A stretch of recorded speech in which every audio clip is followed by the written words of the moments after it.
तो hi guys, मैं हूं निखिल और आप देख रहे हैं बसवीट टेक। गाइस, आज इस वीडियो में मैं आपको बताने वाला हूं कैसे आप अपने विंडोज ऑपरेटिंग सिस्टम में, चाहे आप विंडोज 10 यूज कर रहे हो या फिर 11 यूज कर रहे हो, आप कैसे इसमें with the help of WSL Windows सब सिस्टम फॉर लिनक्स का यूज करके काली लिनक्स रन कर सकते हैं, वो भी GUI इंटरफेस यानी कि ग्राफिक यूजर इंटरफेस में। कमांड लाइन इंटरफेस में हम रन नहीं करेंगे, यानी कि आपको अलग से ड्यूल बूट में काले लिनक्स रन करने की जरूरत नहीं है, या फिर पेन ड्राइव से रन करने की जरूरत नहीं है, या फिर अलग से इंस्टॉल करने की जरूरत नहीं है। विंडोज ऑपरेटिंग सिस्टम जो आप यूज कर रहे हैं इसी में ही आप यूज कर पाएंगे। कैसे, चलिए मैं आपको बताता हूं। और यहां पर इस वीडियो में मैं आपको स्टेप बाय स्टेप बताने वाला हूं, तो आपको शुरू से लेके यानी कि लगभग 10 स्टेप के आसपास मैंने इस वीडियो को डिवाइड किया है, और आपको हर एक स्टेप शुरू से लेके एंड तक आपको फॉलो करना है, ठीक है। क्योंकि हम अपने विंडोज ऑपरेटिंग सिस्टम में WSL यानी कि विंडोज सब सिस्टम फॉर लिनक्स यहां पे इंस्टॉल करेंगे और उसकी मदद से काले लिनक्स का यूज करेंगे, तो सबसे पहले हमें पता होना चाहिए कि WSL के लिए हमारा सिस्टम सपोर्ट करता भी है नहीं है। इसी के साथ आपको एक और चीज मैं आपको बता दूं, कुछ ही टाइम पहले मैंने आपको वीडियो बनाया था WSA का यूज करके, विंडोज सब सिस्टम फॉर एंड्रॉइड का यूज करके विंडोज 11 में एंड्रॉइड एप्स रन करके बताई थी, ठीक है। यहां पे आज हम बात कर रहे हैं WSA, जो कि विंडोज का फीचर है, विंडोज सब सिस्टम फॉर लिनक्स। कैसे, चलिए शुरू करते हैं। तो स्टेप 1 से शुरू करेंगे। स्टेप 1 में सबसे पहले आपका जानना यह जरूरी है कि आपका सिस्टम WSL को सपोर्ट करता है या नहीं करता। और इसको जानने के लिए हम सीधा चलते हैं माइक्रोसॉफ्ट की वेबसाइट पे, जहां पे आपको ये प्रीरिक्विजिट्स में आपको डायरेक्ट लिखा हुआ मिल जाता है, you must be running Windows 10 version 2004 and higher build, ठीक है। और बिल्ड का भी वर्जन यहां पे दे रखा है। आपका जो सिस्टम है इससे अपग्रेडेड वर्जन में होना चाहिए। मैं विंडोज 11 यूज कर रहा हूं, तो जाहिर सी बात है, तो इससे तो अपग्रेडेड ही होगा। लेकिन जो लोग विंडोज 10 यूज कर रहे हैं, फिर जिन्होंने फ्रेशली इंस्टॉल किया विंडोज 10, वो कैसे चेक कर सकते हैं वो मैं आपको बता देता हूं।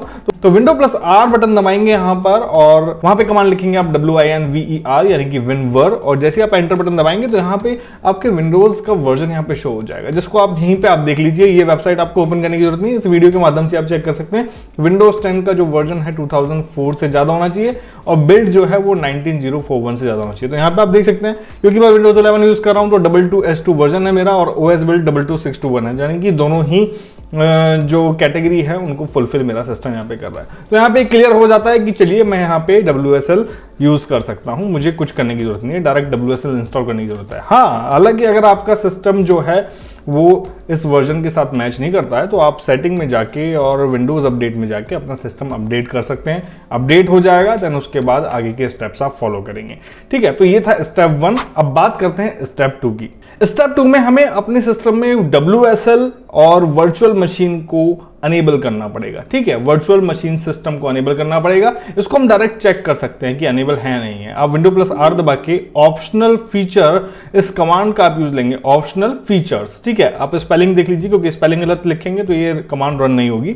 जैसे आप ये रन करेंगे, तो मैं यहाँ पे आपको दिखा देता हूँ। यहाँ पे आप देख सकते हैं विंडोज सब सिस्टम फॉर लिनक्स पे अभी यहाँ पे चेक नहीं है, और विंडोज वर्चुअल मशीन प्लेटफॉर्म पे यहाँ पे चेक नहीं है, ठीक है। ये दोनों ही अभी अनचेक्ड है, इनको आपको चेक करना है। चेक करके आप यहाँ से ओके करेंगे तब भी इंस्टॉल हो जाएगा। लेकिन आप कहीं कंफ्यूज ना हो और आप स्टेप बाय स्टेप अपनी चेक मार्क आगे करते चलें, इसलिए मैं आपको ये जो चीजें हैं पावरशेल कमांड की हेल्प से अनेबल करके फिर आगे आपको प्रोसीड करवाऊंगा, ठीक है। तो मैं अभी यहां पे इस विंडो को कर देता हूं क्लोज यानी कि कैंसिल, और हम यहां पे पावरशेल को ओपन कर लेते हैं। तो यहां पे सर्च में आप पावरशेल टाइप करेंगे, और यहां पर इस पावरशेल को आपको रन करना है रन एज एडमिनिस्ट्रेटर में।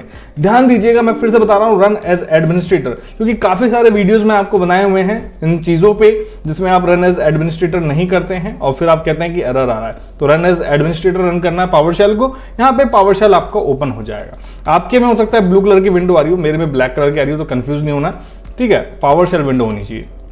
यहाँ पे कुछ कमांड्स आपको फॉलो करनी है, वो आपको डायरेक्ट डिस्क्रिप्शन में मिलेगी। यहाँ पे मैं आपको नीचे यहाँ पे स्क्रीन पर भी दिखा रहा हूँ, ठीक है। Enable -Windows optional feature space -online space -feature name space Microsoft -Windows subsystem -Linux, ठीक है। ये हमें यहाँ पे कमांड लिखनी है, देन एंटर बटन प्रेस करना है, ठीक है। कमांड आपको मिल जाएगी, हर एक कमांड स्टेप बाय स्टेप आपको डिस्क्रिप्शन में मिल जाएगी, और नीचे भी मैं आपको दिखा रहा हूँ, इसलिए आपको कंफ्यूज नहीं होना है।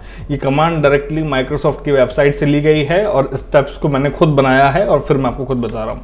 कमांड अनेबल होने के बाद यहाँ पे आपसे पूछेगा यस, ठीक है, क्योंकि आपको इस कमांड को रन करने के बाद जब आपके सिस्टम में विंडोज सब सिस्टम अनेबल हो जाएगा तो आपको अपना सिस्टम रीस्टार्ट करना होगा। तो यहां पे आप अपना सिस्टम रीस्टार्ट कर देंगे, वाई दबाएंगे और एंटर बटन प्रेस कर देंगे, और जस्ट एंटर बटन प्रेस करते ही आपका जो सिस्टम है वो रीस्टार्ट हो जाएगा। रीस्टार्ट होने के बाद जब आपका सिस्टम वापस से शुरू होगा तो अब यहाँ पे हम बात करते हैं स्टेप नंबर 3 की। स्टेप नंबर 3 में हमें 2 कमांड और रन करनी है, वो दोनों कमांड भी आपको एज इट इज डिस्क्रिप्शन में मिलेगी, और वो कमांड रन करने के लिए हम पावर शेल को एज एडमिनिस्ट्रेटिव प्रिविलेजेस के साथ वापस से ओपन कर लेते हैं। पावर शेल पर राइट क्लिक करके रन एज एडमिनिस्ट्रेटर किया, पावर शेल की विंडो ओपन हो गई। पहली कमांड में हम यहाँ पे dism.exe कमांड की हेल्प से यहाँ पे विंडोज सबसिस्टम लिनक्स यहाँ पे अनेबल करते हैं, इस फीचर को अनेबल करते हैं। ठीक है, जैसे ही आप इस कमांड को लिख के आप एंटर बटन प्रेस करेंगे, कमांड आपको फिर से बताऊं नीचे लिख के आ रही है, डिस्क्रिप्शन में मिल जाएगी, कॉपी करके डायरेक्ट यूज कीजिएगा जिससे कि आपको मिस्टेक ना हो। ठीक है, किसी भी तरीके का एरर ना आए।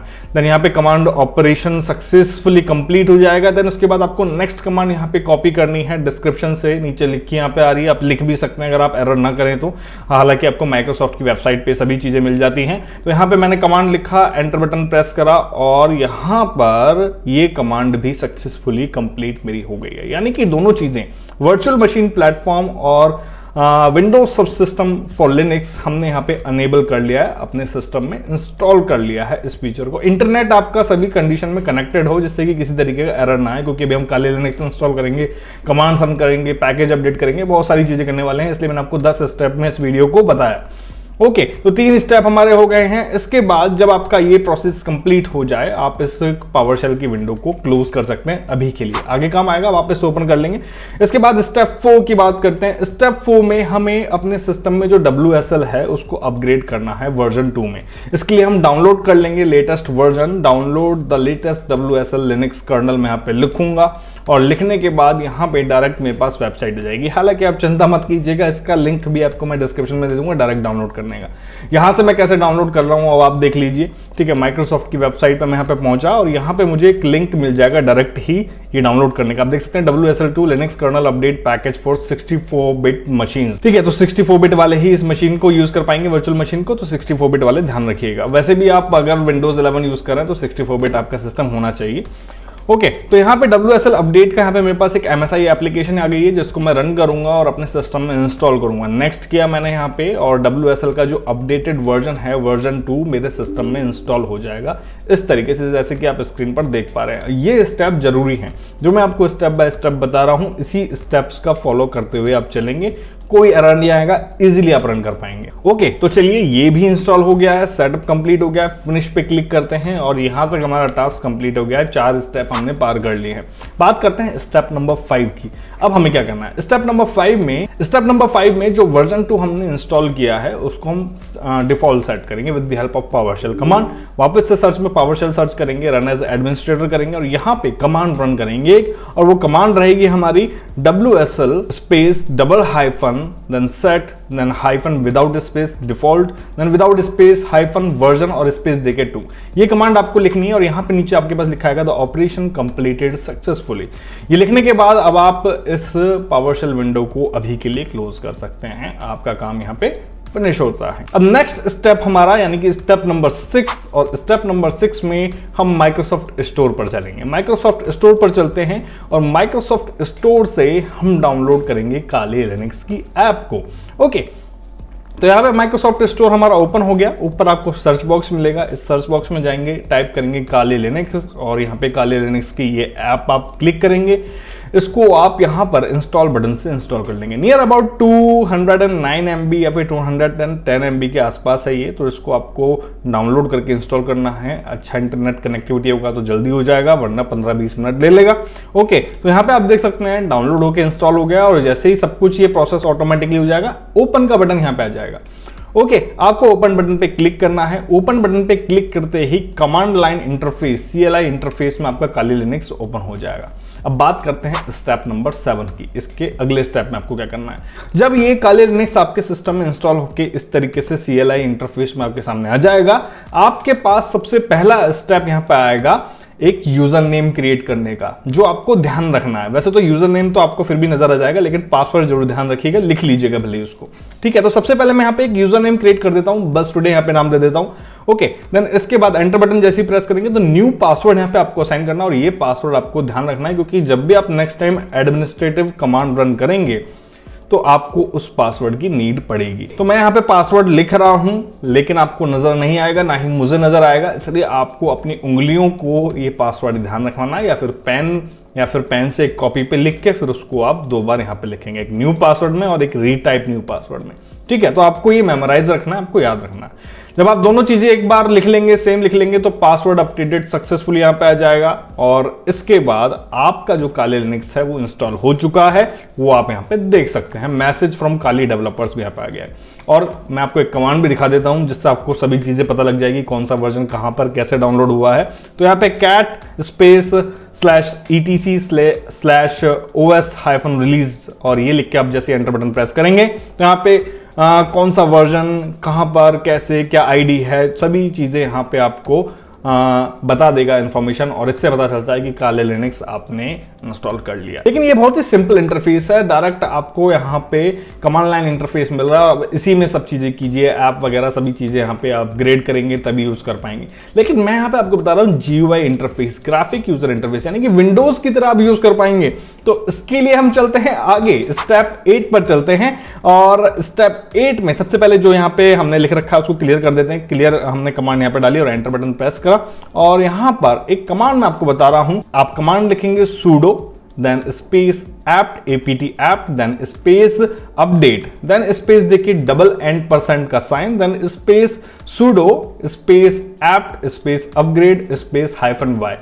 ठीक है, यहां पे इस कमांड का मतलब है, sudo का यहां पे मतलब है कि हम यहां पे एडमिनिस्ट्रेटिव प्रिविलेजेस के साथ यहां पे ये कमांड रन कर रहे हैं, और 2 कमांड एक साथ रन कर रहे हैं। बीच में 2 एंड % का मतलब है मल्टीपल कमांड हम रन कर रहे हैं यूजिंग एडमिनिस्ट्रेटिव प्रिविलेजेस, और इसलिए हमसे यहां पे पासवर्ड मांग रहा है, पासवर्ड फॉर बस टुडे, और पासवर्ड वही आपको यूज लेना है जो अभी इससे पहले स्टेप में पिछले स्टेप में मैंने आपको क्रिएट करना बताया था, जो आपने लिखा होगा अपनी कॉपी पे। तो वो पासवर्ड मैं यहां पे एंटर कर रहा हूं, और एंटर करने के बाद जैसे एंटर बटन प्रेस करूंगा तो यहां पर आप देख सकते हैं जो मेरे पैकेजेस हैं, जो एप्लीकेशन पैकेजेस हैं, वो अपडेट होंगे, क्योंकि मैंने ये टास्क पहले कंप्लीट कर रखा है। वापस से चीजों को अनस्टॉल करके मैं आपको वापस से इंस्टॉल करके बता रहा हूं यहाँ पे, जैसे कि ट्यूटोरियल आपके लिए बना सकूं स्टेप बाय स्टेप। इसलिए यहां पर मेरे पास इनवैलिड ऑपरेशन अपग्रेड आया है, लेकिन आपके सभी पैकेजेस यहां पे अपग्रेड हो जाएंगे, डोंट वरी। ठीक है, अगर अपग्रेड नहीं होंगे तो आगे प्रोसेस ही नहीं होगा, क्योंकि मैं आपको प्रैक्टिकली बता रहा हूं सभी प्रोसेस कंप्लीट है यहाँ पे, इसलिए आपको कोई घबराने की जरूरत नहीं है। और मैं यहाँ पे आपको एक कमांड और रन करके बता देता हूं, जो यहाँ पे लिखी हुई है ऐप लिस्ट अपग्रेडेबल, कि यहाँ पे कौन कौन से अपग्रेडेबल एप्लीकेशन पैकेज हैं, तो वो भी हम यहाँ पे चेक कर सकते हैं। तो यहाँ पे आपको ये कमांड रन करने की जरूरत नहीं, जस्ट आपको पहली कमांड रन करनी है जो मैंने आपको बताया था, अपडेट एंड अपग्रेड करने वाली। तो बस वही कमांड आपको यूज लेनी है। इसके बाद आपको नेक्स्ट कमांड यूज लेनी है जो मैं आपको बताने वाला हूं एप्लीकेशन पैकेज को अपग्रेड करने के बाद। तो ये कमांड आपकी रहेगी डेस्कटॉप इंटरफेस को डाउनलोड करने की और इंस्टॉल करने की। तो यहां पे हम कमांड लिखेंगे sudo then space apt app then space install then space kali -desktop -xfce then space -y। Just आपको ये लिख के एंटर बटन प्रेस करना है। ये कमांड आपकी रन होगी लंबी, क्योंकि इस कमांड की हेल्प से आपके सिस्टम में एक GUI इंटरफेस, डेस्कटॉप इंटरफेस आपके सिस्टम में इंस्टॉल हो रहा है।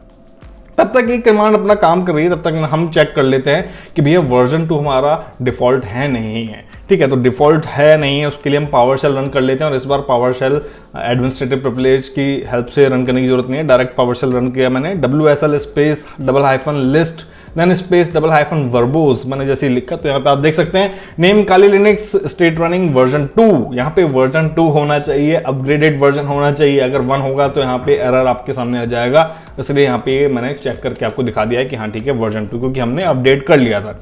ओके, तो यहाँ पे हमारा डेस्कटॉप इंटरफेस अभी इंस्टॉल हो रहा है, और इस प्रोसेस में लगभग 3-4 मिनट लगते हैं।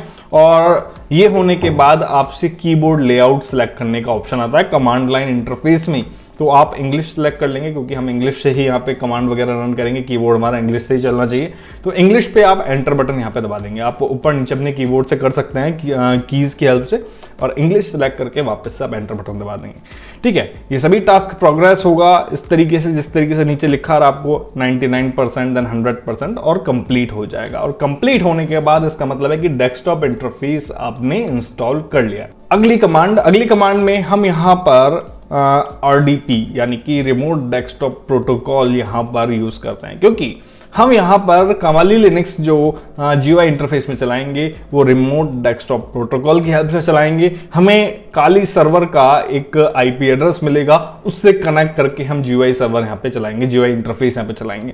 तो उसके लिए हम यहाँ पे sudo space apt space install space xrdp space -y ये लिख के हम एंटर बटन दबाएंगे और कमांड हमारी रन होगी, और xrdp भी रिमोट डेस्कटॉप प्रोटोकॉल भी हमारे सिस्टम में इंस्टॉल हो जाएगा फॉर काली लिनक्स। इसके बाद एक और कमांड हम यहाँ पे रन करेंगे, जिसमें हम RDP सर्विस को ऑन कर देंगे, स्टार्ट कर देंगे। उसके लिए आप यहाँ पे लिखेंगे sudo space service space xrdp space start. ठीक है, इस स्टार्ट को आप स्टॉप कर सकते हैं अपनी सहूलियत के अकॉर्डिंग बाद में, लेकिन जरूरी नहीं है अगर आप फ्रीक्वेंटली काली लिनक्स यूज करना चाहते हैं। तो जस्ट आपको ये लिखना है और एंटर बटन दबाना है। एंटर बटन दबाने के बाद आप देखेंगे कि जो RDP है वो आपके सिस्टम में सर्विस स्टार्ट हो गई है।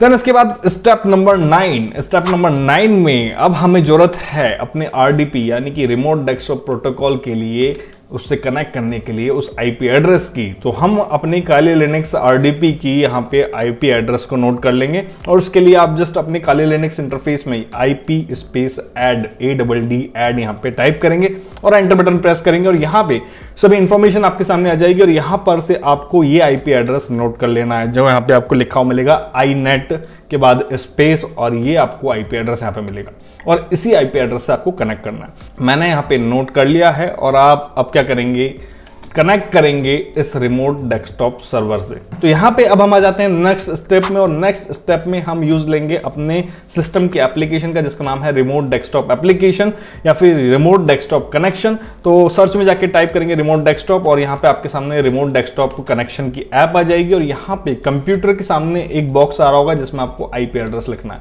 और ये IP एड्रेस वही है जो आपने RDP इंस्टॉल किया है अपने सिस्टम में, जिससे काली लिनक्स का GUI सर्वर आपका कनेक्टेड है। तो यहाँ पर आप इस IP एड्रेस को कॉपी कर सकते हैं या फिर डायरेक्ट नोट कर सकते हैं। इस बॉक्स में आप पेस्ट करेंगे और नीचे कनेक्ट बटन पे क्लिक कर देंगे। कनेक्ट बटन पे क्लिक करने के बाद आप यस पे क्लिक करेंगे। देन यहाँ पे यूजर नेम पासवर्ड आपसे मांग रहा है काली लिनक्स में लॉगिन करने के लिए। जो यूजर नेम पासवर्ड आपने शुरुआत में बनाया था वही आपको यहाँ पे एंटर करना है। तो मैंने यहाँ पे बनाया था यूजर नेम बस टुडे, और पासवर्ड जो मैंने बनाया था वो मैं यहाँ पे एंटर कर रहा हूँ। एंटर करने के बाद जस्ट मुझे यहाँ पे ओके बटन पे क्लिक कर देना। तो पासवर्ड ध्यान रहे आपको याद होना चाहिए। ओके, एंटर बटन दबाते ही यहाँ पे काली लिनक्स हमने ओपन कर लिया है अपने सिस्टम में, और हम यहाँ पर अपना काली लिनक्स आप देख सकते हैं कंप्लीटली यहाँ पे नजर आ रहा है किस तरीके से GUI इंटरफेस में मैं काली लिनक्स यहाँ पे यूज कर पा रहा हूँ। अब इसकी एप्लीकेशन है, जो भी पैकेजेस हैं इंस्टॉल करके जो भी हमें इससे काम करना है, पेनिट्रेशन टेस्टिंग वगैरह जो भी हमें करना है सब हम यहाँ पे कर सकते हैं, कोई दिक्कत नहीं है। फिलहाल के लिए इसको मैं लॉग आउट करके आपको वापस से नेक्स्ट टाइम कैसे यूज करना है वो भी मैं आपको बता देता हूँ। तो लॉग आउट करने के लिए जस्ट यहाँ पे आपको यहाँ पे बटन मिलता है और उस पर आप लॉग आउट पे क्लिक करके आप इससे बाहर आ जाते हैं, वापस अपने विंडोज में आ जाते हैं। तो यहाँ पे लॉग आउट करने के बाद हम चाहें तो यहाँ पे RDP जो सर्वर है उसको स्टॉप कर सकते हैं, और स्टॉप कैसे करना है उसके लिए जस्ट आपने जो स्टार्ट कमांड लिखी थी एंड में उसी को हम स्टॉप कर देंगे। आप देख सकते हैं sudo space service space xrdp space stop. जैसे स्टॉप करेंगे तो जो RDP प्रोटोकॉल सर्वर है वो स्टॉप हो जाएगा। ठीक है, इसके बाद आप डायरेक्ट रिमोट डेस्कटॉप कनेक्शन का यूज करके कनेक्ट पे क्लिक करके इसको कनेक्ट नहीं कर सकते। अब बात करते हैं, एक बार आपको ये भी बता देता हूँ कि चलिए आप इससे बाहर आ गए तो वापस से नेक्स्ट टाइम कनेक्ट कैसे करेंगे, ये भी हमारा जानना जरूरी है। तो जब हम RDP सर्वर को स्टॉप कर देते हैं और वापस से जब हम वापस से next time remote desktop connection app का यूज करके कनेक्ट करेंगे तब ये यहाँ पे कनेक्ट नहीं होगा। जस्ट कनेक्टिंग टू आता रहेगा और बाद में एरर आ जाएगा, कनेक्ट नहीं होगा। तो इसके लिए हमें RDP सर्वर स्टार्ट भी करना पड़ेगा। तो हम यहाँ पे वापस से नेक्स्ट टाइम काली लिनक्स को एक्सेस करने के लिए कमांड प्रॉम्प्ट ओपन करते हैं, Windows+R दबाया, CMD टाइप करा, देन यहाँ पे जस्ट काली लिख के हम काली को एक्सेस कर सकते हैं। देन यहाँ पे हम वही सेम कमांड लिखेंगे RDP सर्वर को ऑन करने के लिए, स्टार्ट करने के लिए sudo space service space xrdp space start. Then यहाँ पे sudo कमांड को, क्योंकि फर्स्ट टाइम रन कर रहे हैं तो पासवर्ड हमसे मांग रहा है, अपना पासवर्ड यहाँ पे आप एंटर करेंगे और एंटर बटन दबाएंगे। यहाँ पे आपका जो सर्वर है स्टार्ट हो गया है। आईपी चेंज ना हुआ हो या फिर वही हो, ये चेक करने के लिए आईपी ऐड, यहाँ पर आईपी स्पेस ऐड आप टाइप करेंगे और इस आईपी का यूज करके वापस से आप कनेक्ट कर सकते हैं। ठीक है, तो यहाँ पे आईपी वही सेम ही है अभी, क्योंकि हमने सिस्टम रीस्टार्ट वगैरह भी किया नहीं है। तो कनेक्ट किया, वापस से यस किया और अपने क्रेडेंशियल का यूज करके आप वापस से काली लिनक्स यहाँ पे यूज कर सकते हैं। एक और तरीका मैं आपको बता देता हूँ, जरूरी नहीं कि आप कमांड लाइन सर्वर से ही यूज करें, आप चाहें तो काली ऐप का भी यूज करके कनेक्ट कर सकते हैं, जो आपको स्टार्ट बटन पे क्लिक करने पे काली ऐप मिलती है, आप उसकी मदद से भी काली लिनक्स को एक्सेस कर सकते हैं। और ये जरूरी नहीं है कि जो RDP सर्वर है आप उसको स्टॉप करें हर बार, आप उसको स्टार्ट भी रहने दे सकते हैं। तो ये था तरीका काली लिनक्स को विंडोज ऑपरेटिंग सिस्टम में यूजिंग WSL रन कराने का। आशा करता हूं कि वीडियो आपको काफी पसंद आया होगा और आपके काफी काम का है, खास तौर से जो लिनक्स यूज करते हैं, काली लिनक्स यूज करते हैं, उनके लिए बहुत मजे की बात होने वाली है, क्योंकि वो बहुत सारे एक्सपेरिमेंट अपने एक ही सिस्टम में कर सकते हैं, वो भी विंडोज सिस्टम में। वीडियो अच्छा लगा हो लाइक कीजिए, शेयर कीजिए, दबा के शेयर कीजिए। मैं मिलता हूं नेक्स्ट वीडियो में कुछ नए प्रोसेसेस के साथ, नई ट्रिक या टिप के साथ या फिर नई इंफॉर्मेशन के साथ। तो सब्सक्राइब तो करना बनता है। चलिए टेक केयर, बाय बाय, जय हिंद, धन्यवाद।